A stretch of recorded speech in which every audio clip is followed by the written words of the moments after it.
I'm still wiping sweat from unloading my last box when this woman in a lime green designer tracksuit comes strutting across my lawn like she owns the place, brandishing a stack of violation notices thicker than a dictionary.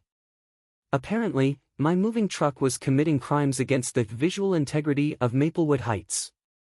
I'm Jake, and I hadn't even located my coffee maker when this HOA treasurer, let's call her Perfect Patricia, because that's literally what's embroidered on her tennis bag, starts rattling off infractions like she's reading war crimes at a tribunal. 7 violations in 15 minutes. My truck's paint job was non-conforming commercial signage. My grandmother's antique porch swing created an unapproved structural addition. Even my welcome mat was apparently the wrong shade of brown for optimal neighborhood aesthetics. Standing there reeking of expensive yoga studio aromatherapy and barely contained rage, she chirps, "You've got 72 hours to remedy these issues or we'll initiate lien proceedings for $3,400. But here's the plot twist that made my day. Patricia had zero clue she'd just declared war on her own landlord. What would you do if some power-hungry busybody ambushed you before you'd even found the bathroom? Drop your location in the comments and share your craziest neighbor story. Let me rewind and explain how I landed in this suburban circus. 4 months ago, I was running a successful restaurant equipment leasing business in Miami when Hurricane Isabella decided to personally destroy everything I'd built. 23 years of building client relationships, gone faster than ice cream at a beach party. The insurance company fought every claim like I was asking them to fund my yacht collection.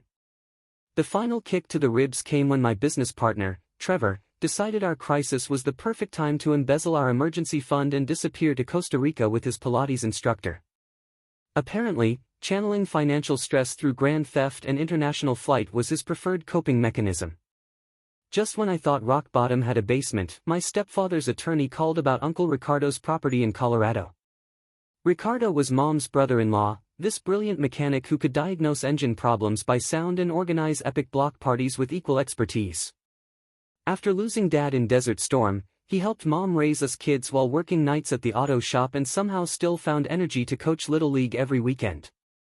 Here's something I learned from equipment leasing: always verify ownership chains, especially when dealing with property management companies. HOAs operate like mini-corporations with all the potential for financial creativity but zero public oversight.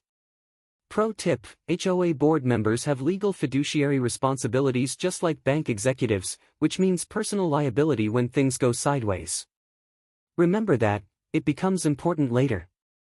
The house occupies a prime corner spot in Maplewood Heights, a 52-home development that started as modest middle-class housing in 1985 but evolved into something resembling a suburban country club. The kind of neighborhood where people lease luxury SUVs but split appetizers at chain restaurants. Monthly HOA dues had mysteriously ballooned to $220, allegedly covering community beautification, recreational facility maintenance, and compliance monitoring, which sounds about as cheerful as it actually turned out to be. I should have recognized red flags when the lawyer mentioned Uncle Ricardo had ongoing concerns with the Homeowners Association, but honestly, I assumed it was typical elderly homeowner stuff. Maybe he planted vegetables where flowers belonged or committed the unforgivable sin of displaying holiday decorations past New Year's. Sweet, naive fool that I was. So there I am, September heat making the concrete shimmer like water when Patricia emerges from her pristine pearl-white Tesla like some suburban assassin. This woman epitomizes HOA authority syndrome, peaked as prom queen in 1992 and spent the next 3 decades trying to recapture that brief moment of absolute power. Her boutique fitness outfit probably costs more than most people's monthly rent, and she's wearing a professional-grade camera around her neck like she's documenting human rights violations instead of driveway infractions. She circles my pickup truck with predatory focus, that camera clicking faster than a telegraph operator during wartime. The sound triggered my migraine instantly. Then she produces these laminated violation citations, professional cardstock with gold embossing and my name pre-printed in elegant script. This wasn't spontaneous neighborhood policing. This was calculated bureaucratic ambush warfare. Unauthorized commercial vehicle storage violates Section 4.7 of our community standards, she announces, gesturing at the faded equipment rental stickers on my Ford. Never mind that it's my personal transportation. Apparently, having Miami Business Solutions on the tailgate transforms you into an environmental hazard. Unpermitted landscaping alterations detected, she continues, waving dramatically at Uncle Ricardo's prize-winning tomato garden. These magnificent beefsteak plants that had been producing perfect fruit since Reagan was president were suddenly felonious because nobody had filed Form 12C with the Sacred Board of Horticultural Approval. Mailbox demonstrates weathering inconsistent with community appearance standards. I swear she actually pronounced weathering like she was diagnosing terminal illness. The mailbox showed maybe 2 rust spots barely visible unless you were actively searching for problems with a magnifying glass. But here's what really grabbed my attention. While she's performing this theatrical inspection, I notice neighbors observing from windows like they're witnessing an execution. These weren't casual spectators. These people looked genuinely terrorized. A grandfather across the street slammed his garage door when Patricia glanced his direction. A woman walking her dog suddenly discovered urgent business on the opposite sidewalk. That's when Patricia delivers her knockout punch. The previous resident also experienced compliance challenges before his unfortunate relocation. The way she emphasized "unfortunate" made my spine tingle, like Uncle Ricardo's departure was just another administrative inconvenience. I maintained composure, requested copies of HOA bylaws and financial records. You'd think I'd asked for her browser history and medical files. Suddenly everything required confidential procedures, formal authorization, and board consultation. When I casually mentioned my background in commercial property management, her mask slipped. That sugary smile flickered, revealing something hungry underneath.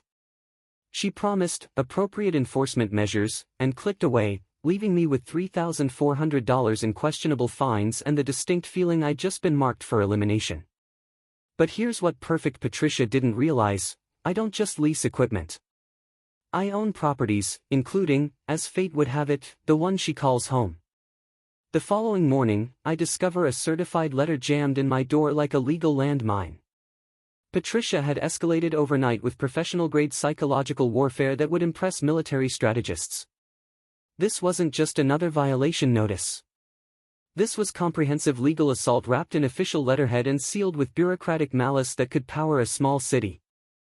The letter demanded immediate payment of all fines, now mysteriously multiplied to $4,200 thanks to processing fees and overnight penalties that had apparently reproduced like bacteria while I slept.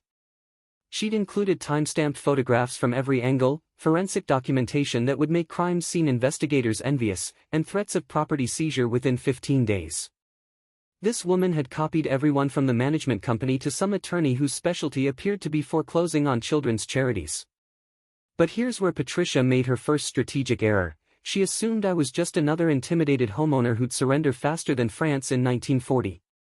What she failed to realize is that 23 years managing commercial leases teaches you one essential survival skill: how to decode legal fine print that everyone else treats like software license agreements. So I did what any reasonable person would do: drove straight to the county recorder's office. If you've never experienced this particular bureaucratic nightmare, imagine the Department of Motor Vehicles' uglier sibling: fluorescent lighting that makes zombies look healthy, the musty aroma of deteriorating documents mixed with shattered dreams, and clerks who act like you're personally responsible for every filing cabinet crisis in history. But county records are public information, which meant Patricia's little empire had to follow actual laws instead of whatever she invented during wine club meetings. What I discovered there was more entertaining than premium cable television.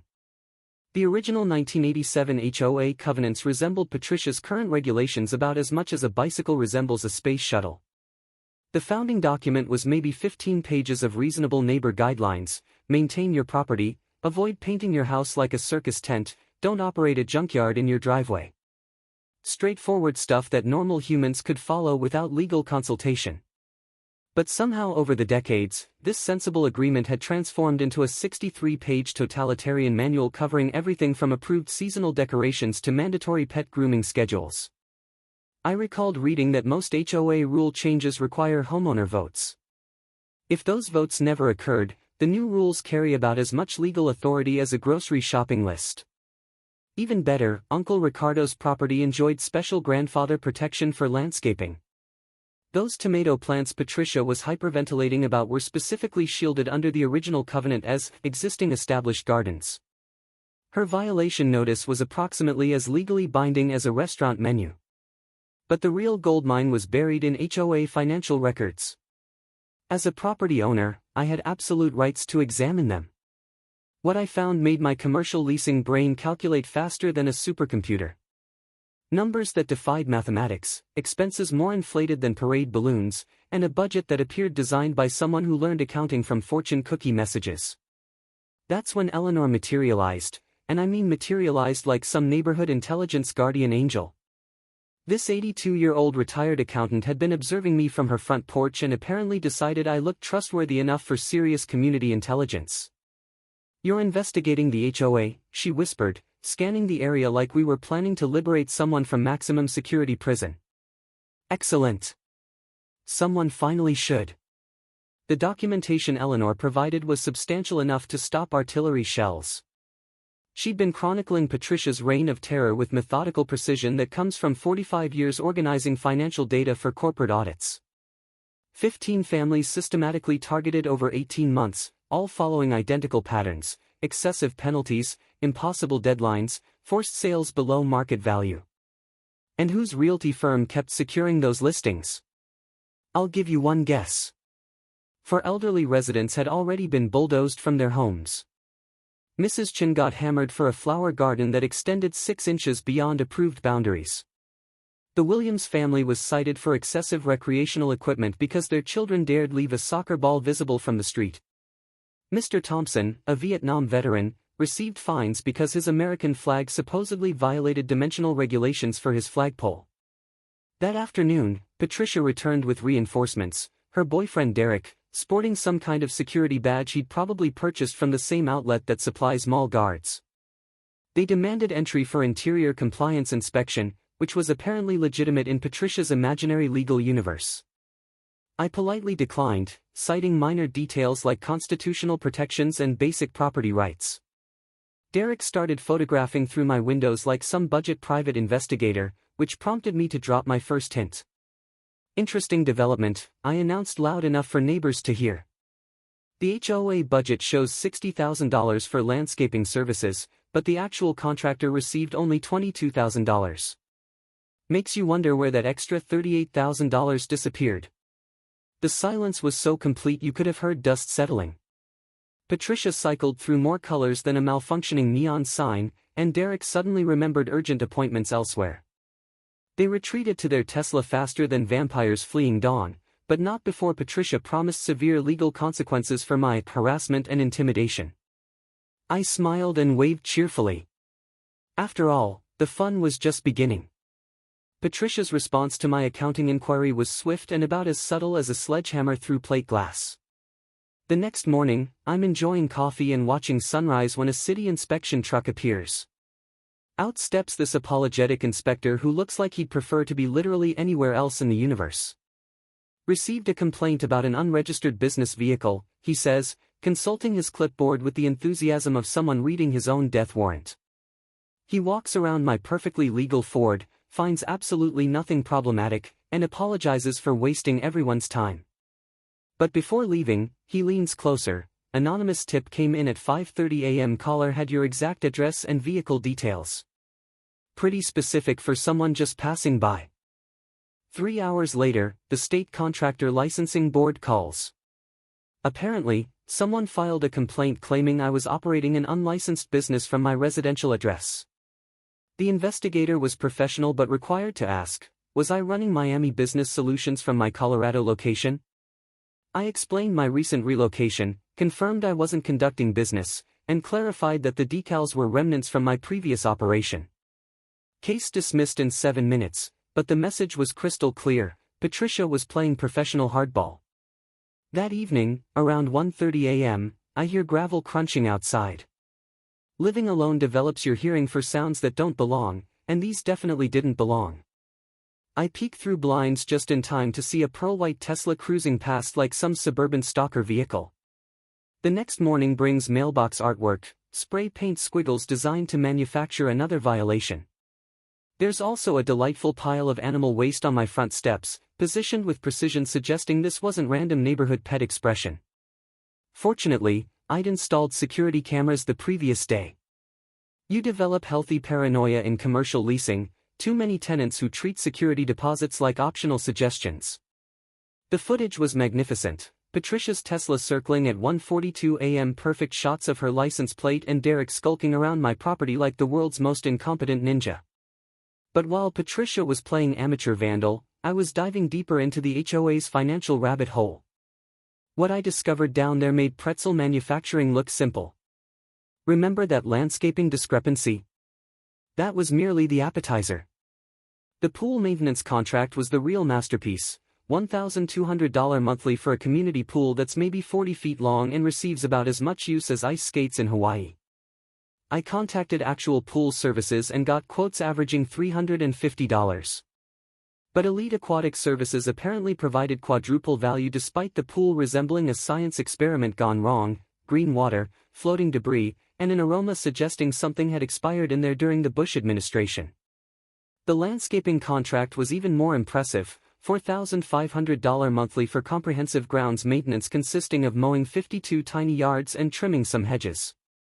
I've managed shopping plazas with smaller maintenance budgets, but Rocky Mountain Landscaping clearly delivered premium services if showing up twice monthly and running equipment for 90 minutes counted as premium. Then came the legal expenses, $22,000 annually for routine compliance enforcement. Most HOAs spend maybe $3,000 yearly on legal matters, and that's when facing serious problems. But apparently enforcing mailbox regulations required legal firepower typically reserved for corporate mergers. My investigation attracted neighborhood allies.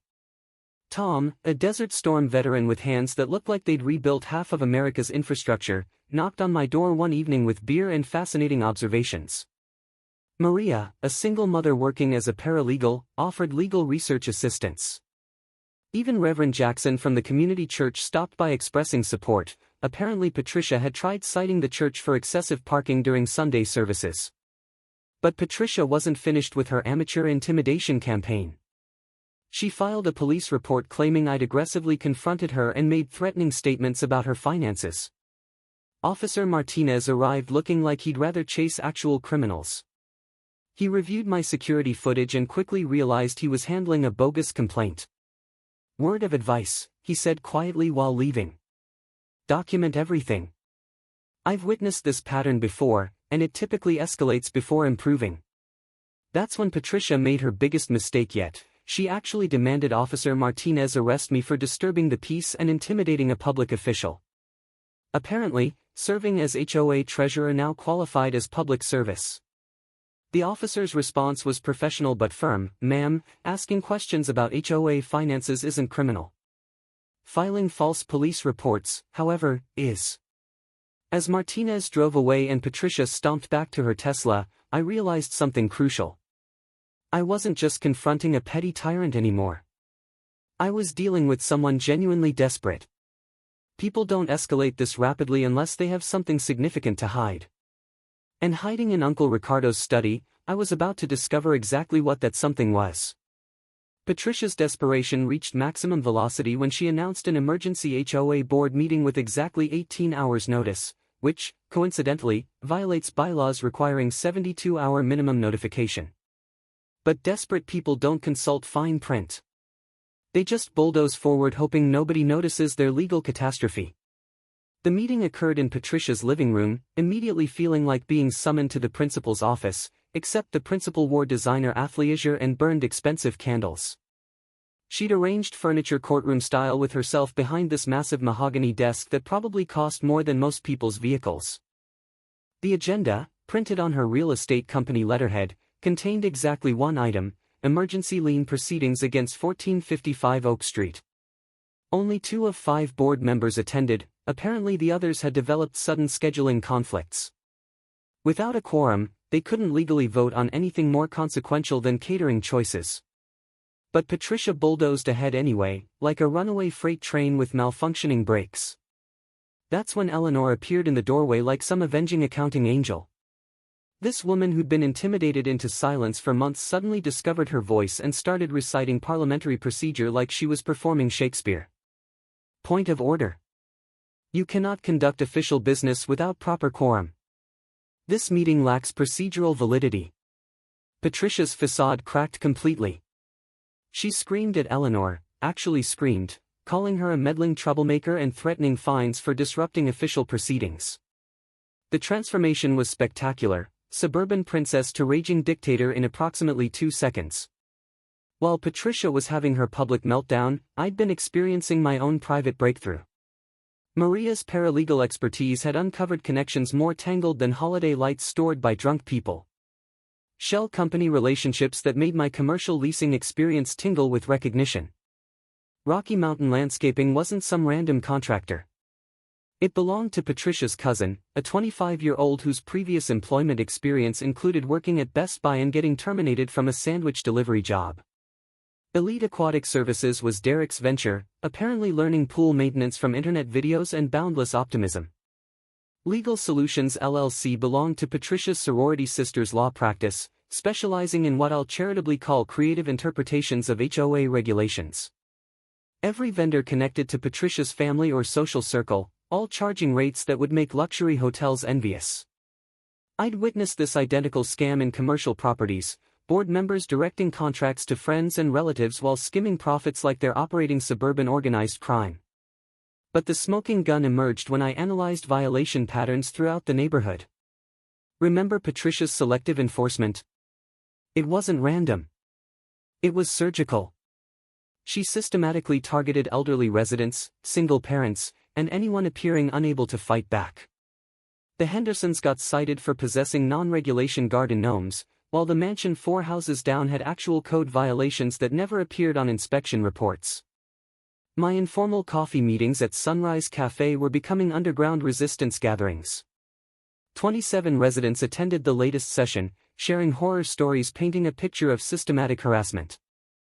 Mrs. Garcia described how Patricia fined her for excessive memorial decorations after placing a small wreath for her deceased husband's military service. The Martinez family got cited for children's sidewalk chalk art exceeding acceptable temporary duration. Apparently, kids' artwork now constituted covenant violations. Tom's engineering assessment of community infrastructure was Patricia's final nail. This man had constructed bridges in Iraq and maintained industrial equipment for 35 years. When he identified problems, you listened. His report read like forensic accounting horror: thousands charged for street repairs that never occurred, drainage improvements existing only on paper, and a security system consisting of one broken camera aimed at a maple tree. That's when Patricia went thermonuclear. She hired a private investigator, probably someone from the same discount detective agency where Derek acquired his fake badge, to excavate dirt on my background. Rumors flew faster than gossip at family reunions. My military discharge was supposedly dishonorable. It wasn't. I was allegedly gang-affiliated because I'd lived in Miami. Apparently every Florida resident is automatically suspicious. Uncle Ricardo had left me property because I was blackmailing him, impressive considering he died before I supposedly started. The racial undertones weren't subtle. Patricia was exploiting every suburban anxiety she could imagine, painting me as some outside agitator threatening their precious community. She created fake social media profiles spreading these lies because nothing screams credible neighborhood leadership like anonymous internet trolling. But while she constructed her house of lies, I was building my house of evidence. Every meeting, every violation, every suspicious financial transaction documented with obsessive detail that would make FBI forensic accountants weep with joy. Then Patricia played her final desperate card, a certified letter claiming I owed $72,000 in special assessments for improvements including a new clubhouse, upgraded security system, and street repairs. None of these improvements actually existed, but payment was due in 7 days or my property would face liens. I read that letter twice, then started laughing. Patricia had just handed me exactly the kind of overreach I'd been anticipating. Time to demonstrate what happens when you pick fights with people who actually understand contract law. The court-ordered financial records arrived on a Thursday morning that smelled like rain and revolution. My attorney had worked legal magic, and suddenly Patricia's carefully guarded secrets were spread across my dining table like evidence from a crime scene. What I found made 23 years of commercial leasing fraud cases look like community theater amateur hour. Over $520,000 had vanished from HOA accounts through an elaborate shell game that would have impressed Bernie Madoff. Patricia hadn't just been skimming, she'd been operating full-scale money laundering disguised as community improvement. Fake emergency assessments for work existing only in her imagination. Invoices for materials never delivered, payments to contractors who turned out to be relatives with freshly created business licenses. But the real revelation was hiding in property title research. My attorney's office had been thorough, and buried in mineral rights documentation was a detail that made my coffee taste like victory. Uncle Ricardo's property included a small oil deposit, nothing huge, but enough that Rocky's Energy had been paying royalties for 4 years. Royalties that should have been flowing to the property owner. Royalties that had instead been diverted into HOA general funds with Patricia as sole signatory. $31,000 of my money collected and spent without knowledge or consent. That single fact provided legal standing to demand complete forensic auditing of every HOA transaction since Patricia gained power. The safety deposit box key had been hiding in plain sight, tucked inside Uncle Ricardo's vintage tackle box between fishing licenses and lure receipts. The box contained 6 years of meticulous documentation that would make federal prosecutors weep with joy, audio recordings of Patricia admitting to creative accounting and working around those ridiculous financial regulations. Copies of forged homeowner signatures on covenant amendments never actually voted upon. Bank statements revealing systematic theft disguised as legitimate expenses. But the final document hit like a sledgehammer to the chest, Uncle Ricardo's last letter, written in careful handwriting just 3 weeks before he died. Jake, if you're reading this, then Patricia Whitman has probably tried destroying what's left of our community. I've collected everything possible, but I'm too old and sick to fight this battle. Maybe you aren't. The evidence is here. Make them pay for what they've done to our neighbors. Suddenly, Uncle Ricardo's stroke didn't seem so random. His medical records, which I'd subpoenaed as part of property inheritance, showed dangerously elevated blood pressure starting exactly when Patricia's harassment campaign began. The stress of fighting corruption had literally killed him. Patricia had probably celebrated when her biggest obstacle conveniently died. My motivation transformed from personal defense to something much deeper. This wasn't about mailbox heights or lawn violations anymore. This was about honoring the memory of a man who'd spent his final months trying to protect neighbors from a predator. The evidence totaled multiple federal crimes, mail fraud, wire fraud, and embezzlement on scales that would trigger FBI attention. Her real estate license violations were documented in excruciating detail. Total theft approached $680,000 when including inflated contracts, fake assessments, and stolen royalty payments.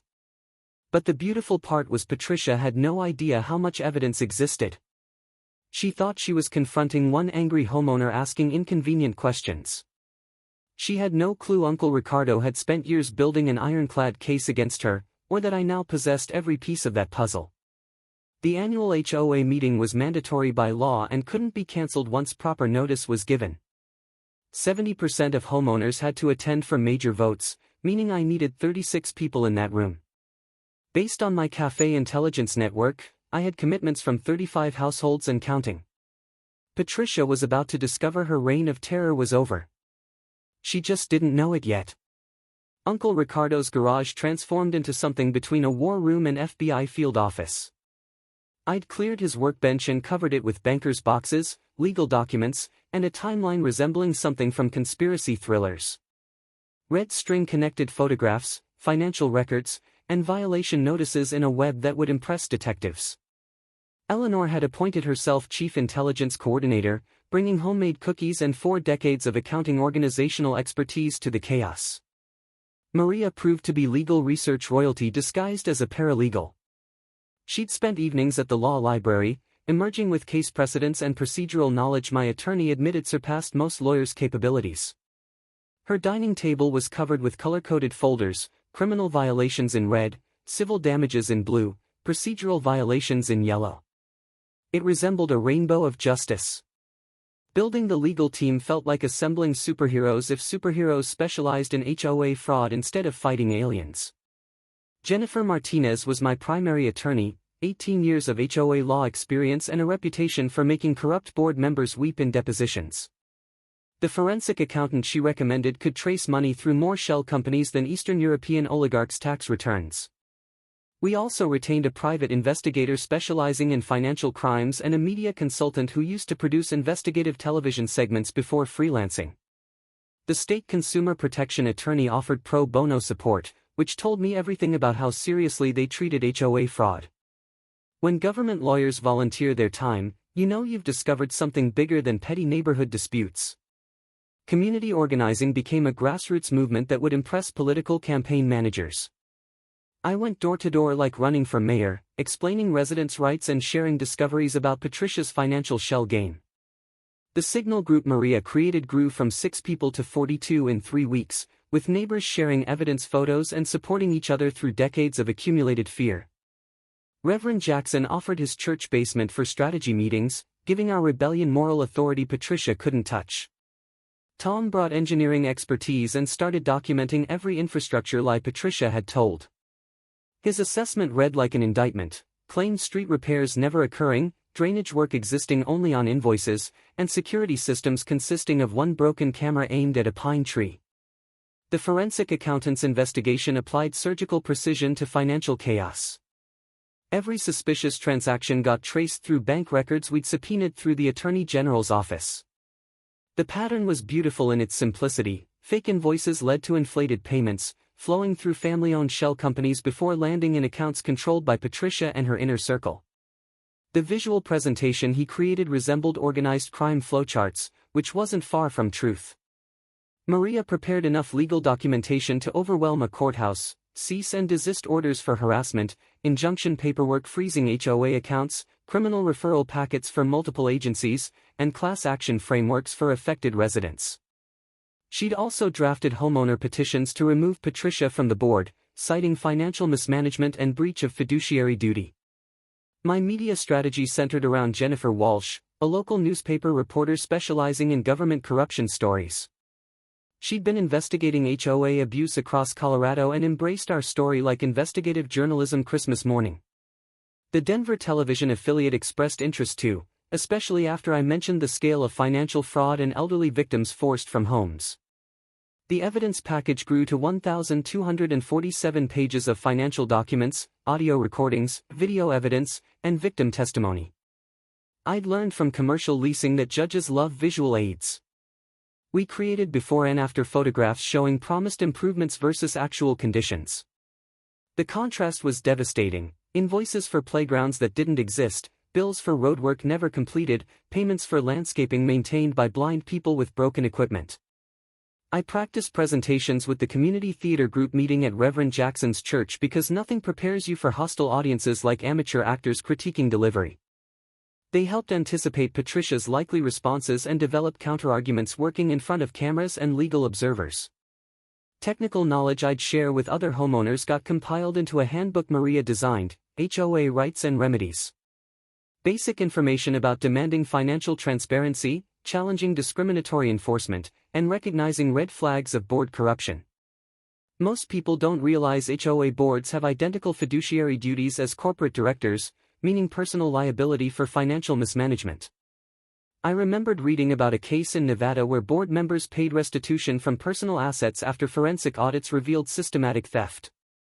The community center reservation was confirmed for the annual meeting, with professional recording equipment and legal observers from the Attorney General's office. We'd arranged media attendance because nothing keeps people honest like knowing behavior might appear on evening news. As I sat in Uncle Ricardo's kitchen the night before confrontation, surrounded by evidence of corruption and community support, I felt something I hadn't experienced since military service: calm confidence that comes from thorough preparation and righteous purpose. Patricia had no idea what was about to hit her. Patricia's reaction to discovering my growing coalition resembled watching cornered animals realize traps were closing. The neighborhood gossip network, more efficient than intelligence agencies, had apparently informed her that residents were organizing, and her response was complete unhinged. First, she attempted canceling the annual meeting, claiming security concerns and potential violence from outside agitators. The irony was beautiful: the woman who'd been terrorizing elderly neighbors for years was suddenly worried about her own safety. But Colorado state law is clear about mandatory HOA meetings: once proper notice is sent, you can't decide democracy is inconvenient and cancel everything. She hired a security company to intimidate residents, which backfired spectacularly when the security manager realized what he was being asked to do. Professional security guards don't appreciate being used as thugs in suburban HOA disputes, especially when the hiring party can't provide coherent explanations of threats they're supposedly protecting against. The rumors Patricia started spreading would have been hilarious if they weren't so desperate. According to the Patricia Whitman Disinformation Network, I was planning violent confrontation that would destroy property values and bring dangerous elements into the community. She apparently told Mrs. Rodriguez I was organizing gang takeover of the neighborhood, which would have surprised the gang of retired accountants, church volunteers, and military veterans comprising my coalition.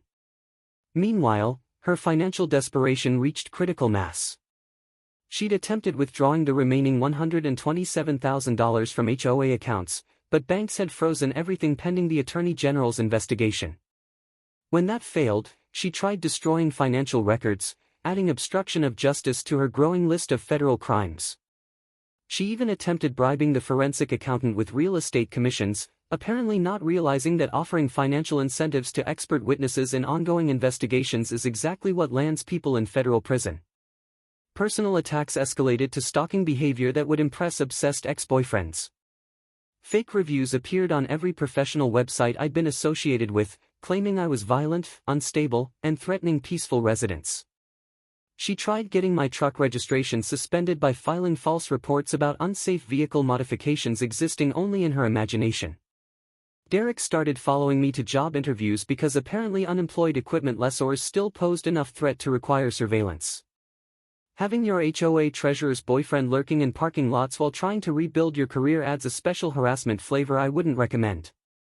But real escalation came when Patricia appeared at the grocery store where I was shopping, positioning herself at every aisle's end like some suburban secret agent. When I finally confronted her about it, she claimed she was monitoring potential threats to community safety. The store manager, bless him, informed her that following customers around his establishment was called stalking and she needed to leave immediately. Violation notices she sent coalition members were masterpieces of petty tyranny. Eleanor got cited for excessive bird feeding, allegedly attracting undesirable wildlife to the community. Maria received violations for her children's bicycles being improperly stored in her own garage. Tom's military flag got written up for displaying unauthorized colors during non-federal holidays. Elderly residents started receiving anonymous phone calls at all hours with whispered threats about what would happen to troublemakers who didn't mind their own business. When Eleanor's car windshield mysteriously developed spiderweb cracks overnight, the message was clear: Patricia was willing to escalate to property damage to maintain control. Maria found dead flowers on her doorstep with a note reading, "Mind your own business or this could be you," about as subtle as bricks through windows, but with cowardice of anonymous threats. When we filed police reports, Officer Martinez just shook his head and added it to what he called the Whitman file. Apparently, we weren't her first victims. But while Patricia was busy playing suburban terrorist, I was documenting everything for additional criminal charges. Every threat, every act of vandalism, every intimidation attempt was recorded, photographed, and filed with law enforcement.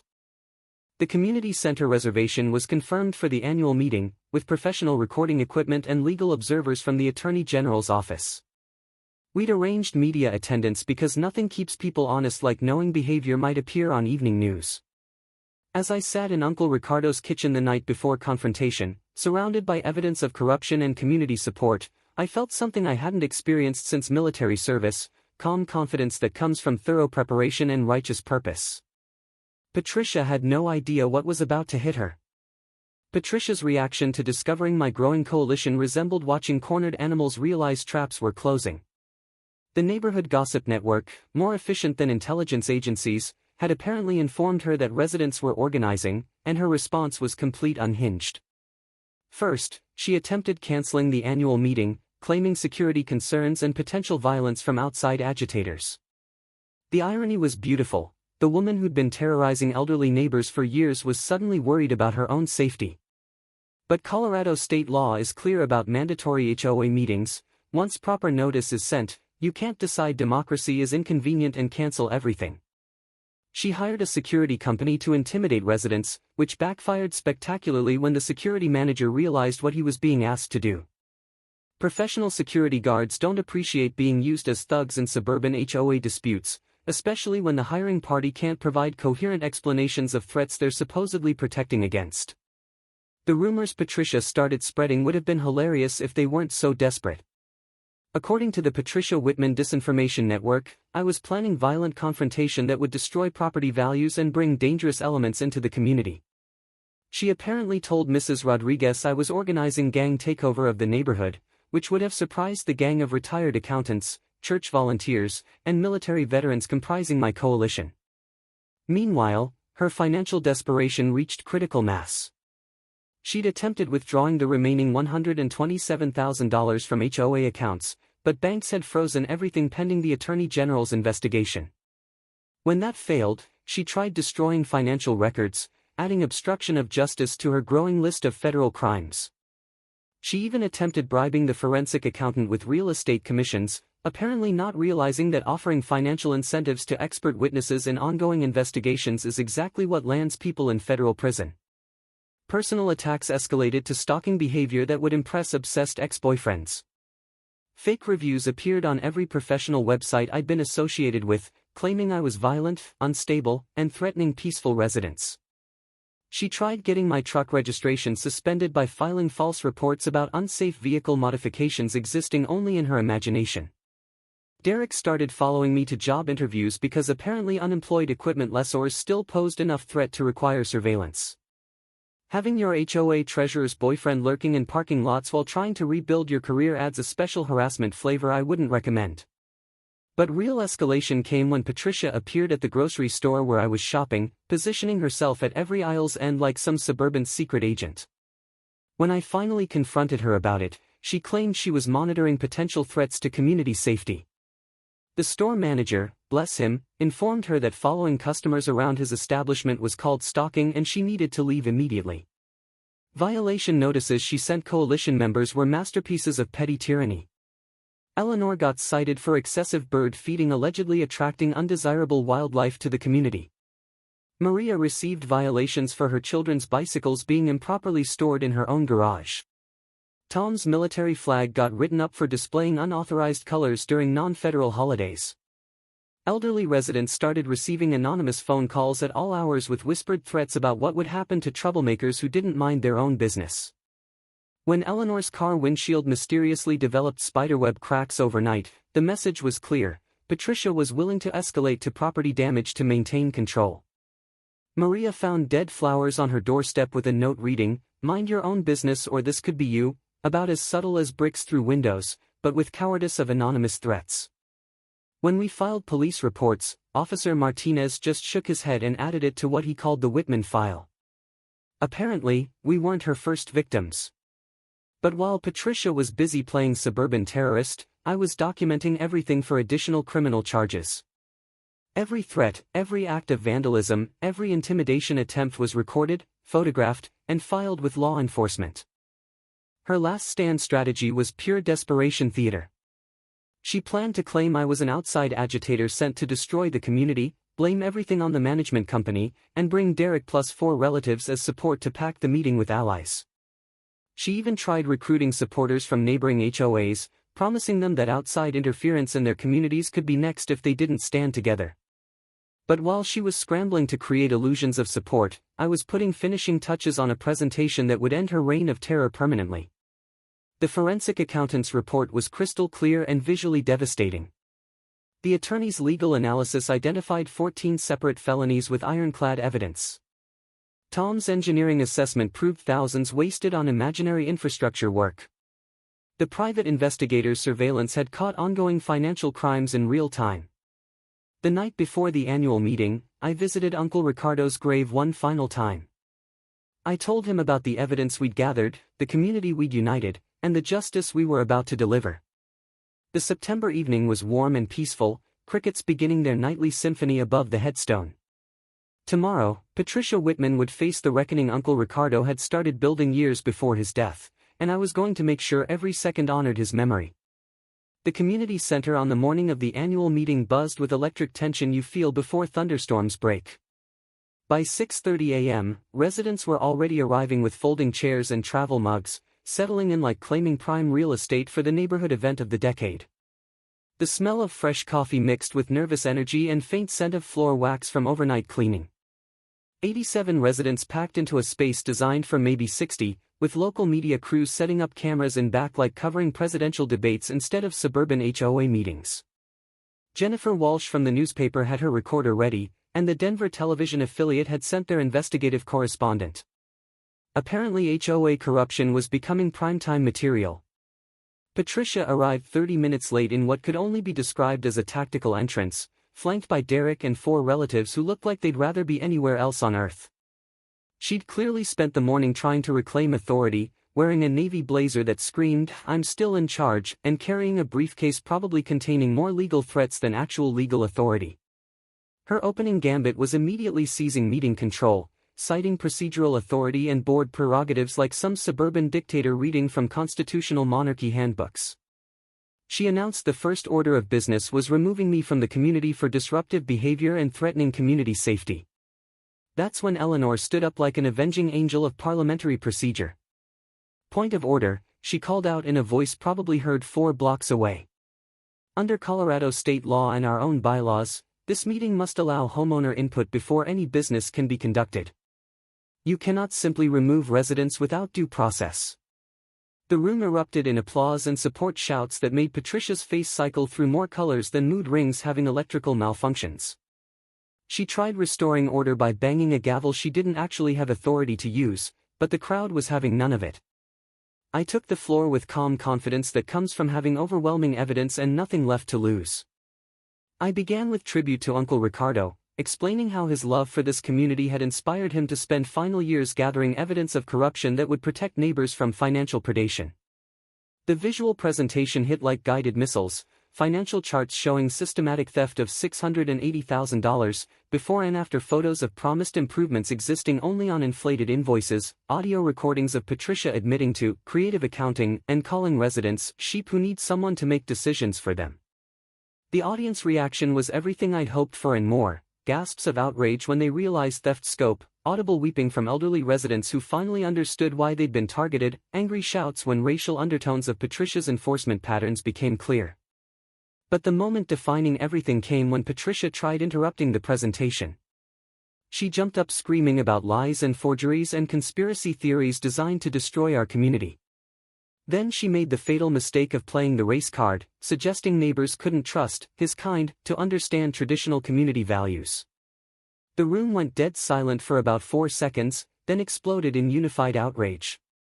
These were people who'd lived together for decades, who'd watched each other's children grow up and supported each other through divorces and deaths and deployments. They knew exactly what Patricia was suggesting, and they weren't having it. The smoking gun moment came when I played audio recording from her bribery attempt. Her own voice, clear as church bells, admitting to years of financial manipulation. I was providing a service by being creative with the accounting. These people don't understand how communities really work. Derek tried claiming the recording was illegal, but my attorney Jennifer Martinez was ready with chapter and verse of Colorado law confirming single-party consent for recording conversations. Patricia's face went through what I can only describe as 5 stages of grief in fast forward. Detective Williams from the Financial Crimes Unit had been observing from the back and stepped forward to announce formal charges were already being prepared. The FBI was reviewing evidence for federal prosecution. The state attorney general's office was pursuing civil penalties. Patricia's real estate license was permanently revoked. The community vote was swift and merciless, unanimous removal of the entire board with Patricia and allies walking out in defeat, temporary leadership appointed with me as financial oversight chairman, criminal prosecution approved by acclamation, independent management company hired to prevent future corruption. As television cameras captured Patricia's final meltdown, screaming about conspiracies and lawsuits while Derek physically restrained her from attacking anyone, I delivered the line I'd been practicing for weeks. My uncle Ricardo taught me that communities are built on trust, not fear. Today, we reclaim our community. The standing ovation lasted 7 minutes and felt like vindication for every elderly resident who'd been bullied, every family forced from their home, and every neighbor too afraid to speak up until now. Justice served at exactly room temperature in a community center that smelled like coffee and victory. 8 months later, headlines told the whole story. Former HOA treasurer sentenced to 6 years federal prison for embezzlement and mail fraud. Patricia's guilty plea had come after her new attorney, a competent one this time, explained that fighting the evidence would be like arguing with gravity. Derek got 2 years as an accomplice, and her cousin's landscaping company folded after the IRS discovered creative interpretations of tax law that made Patricia's HOA accounting look amateur. Asset seizure recovered $487,000 through bank accounts, real estate holdings, and that ridiculous Tesla that had become the unofficial symbol of suburban tyranny. We used recovered funds to actually improve the community. Imagine that concept. The pool got professionally cleaned for the first time in years, looking like something you'd actually want to swim in instead of a breeding ground for mutant algae. Monthly HOA fees dropped from $220 to $130, proving honest management costs significantly less than criminal enterprise overhead. The new playground we built with recovered funds became a symbol of what communities can accomplish when working together instead of being terrorized by petty dictators. Children who'd been cited for sidewalk chalk drawings were now laughing on swings purchased with money their tormentor had tried to steal. Poetry in motion, if you ask me. Jake's Property Solutions, my new consulting business, took off faster than expected. Communities across Colorado were dealing with similar corruption, and word spreads quickly in HOA circles when someone actually knows how to fight back legally. I specialized in forensic financial analysis and helping communities recover from board abuse. 28 clients in the first year with recovered funds totaling over $3.2 million. Not bad for a guy who'd been unemployed and homeless 8 months earlier. Ripple effects went national. Colorado passed Ricardo's Law. Okay, they didn't actually name it after him, but everyone knew where inspiration came from, requiring public financial audits for any HOA community over 30 homes. The legislation included whistleblower protections and criminal penalties for board members who misappropriate funds. Other states started introducing similar legislation because apparently suburban financial corruption was more widespread than anyone wanted to admit. Uncle Ricardo's garden became the heart of our transformed community. We converted the space next to the community center into a memorial garden with his favorite tomatoes, plus a tool library where neighbors could borrow equipment and share gardening advice. The stray cats still got fed daily. Tradition is tradition, and the community fund we'd established provided scholarships for elderly residents facing financial hardship. Eleanor appointed herself unofficial community historian, documenting our transformation from fear-based dictatorship to actual democracy. Maria completed her law degree and started a nonprofit organization helping HOA abuse victims across the region. Tom led the infrastructure committee with actual engineering expertise, ensuring when we paid for improvements, we actually got improvements worth paying for. The second annual Ricardo Day drew over 300 attendees, including families from neighboring communities who'd heard our story and wanted to see what positive change looked like. Local news covered the transformation, focusing on how ordinary people can create extraordinary change when they refuse to accept abuse as normal. The documentary film crew that showed up last month was particularly interested in our legal strategy. Apparently our case was becoming a template for HOA reform nationwide, studied in law schools and cited in court cases from California to Florida. Uncle Ricardo would have gotten a kick out of knowing his evidence gathering was being taught to future lawyers. But the best part was walking through the neighborhood on summer evenings, seeing children playing in yards without fear of violation notices, elderly residents tending gardens without harassment, and neighbors talking to each other instead of hiding behind curtains. The smell of barbecue replaced the stench of fear, and sounds of laughter echoed where there used to be whispered complaints. Property values increased 18%. Turns out honest management and community trust are better for real estate prices than tyrannical enforcement of arbitrary rules. Who could have predicted that? Sometimes the system works, but only when good people stand up and make it work. My Uncle Ricardo taught me that communities are worth fighting for, and that David can beat Goliath with the right slingshot, evidence, law, and community solidarity. So drop a comment about your HOA nightmare, the good, the bad, and the ugly. Subscribe for more stories about ordinary people fighting extraordinary corruption. Remember, you have more power than you think, but only if you're willing to use it. Next week's story: Karen tried to steal my parking spot. She had no idea I own the entire block. Thanks for tuning here, where neighbors stand up against HOA Karens and karma comes knocking. If you liked this story, hit that like button, share your thoughts below, and subscribe for more HOA tales and real-life neighborhood drama each week.